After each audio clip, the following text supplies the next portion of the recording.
Ang mga pagtatagumpay ni David. 18 kabanata. Kinalaunan, natalo at sinakop ni David ang mga Filisteo.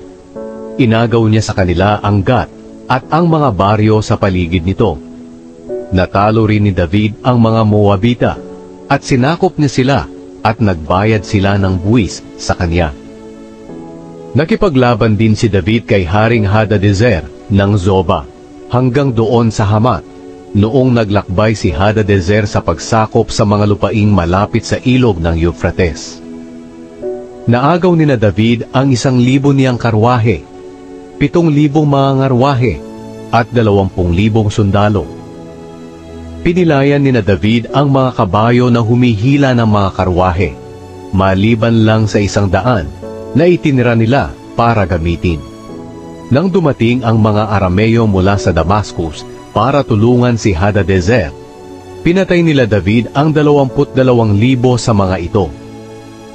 Nagpatayo agad si David ng mga kampo sa Damascus, ang lugar ng mga Arameo, at naging sakop niya ang mga ito at nagbayad sila ng buwis sa kanya. Pinagtagumpay ng Panginoon si David kahit saang labanan siya magpunta. Kinuha ni David ang mga gintong kalasag ng mga opisyal ni Hadadezer at dinala ang mga ito sa Jerusalem. Kinuha rin niya ang maraming tanso sa Teba at Kun, mga bayang sakop ni Hadadezer. Kinalaunan, ang mga tansong ito ang ginamit ni Solomon sa pagpapagawa ng malaking sisidlan ng tubig na parang kawa na tinatawag na dagat, mga haligi, at ng mga kagamitang tanso para gamitin sa templo.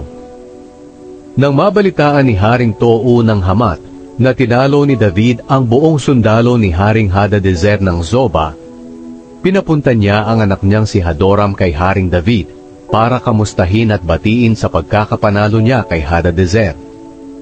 Noon pa man ay magkalaban na sina Tou at Hadadezer. Nagdala si Hadoram ng mga regalong gawa sa ginto, pilak at tanso.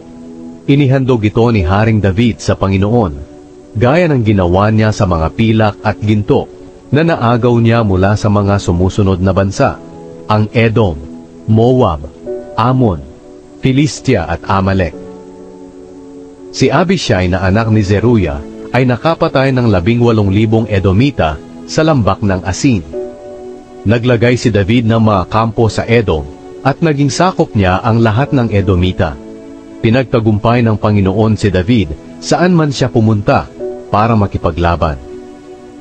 Ang mga opisyal ni David. Naghari si David sa buong Israel na gumagawa ng matuwid at tama para sa lahat ng mamamayan niya. Si Joab na anak ni Zeruya ang namumuno sa mga sundalo niya. Si Jehoshaphat na anak ni Ahilud ang namamahala ng mga kasulatan ng kaharian.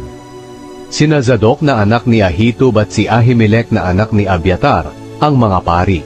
Ang kalihim ay si Shavza.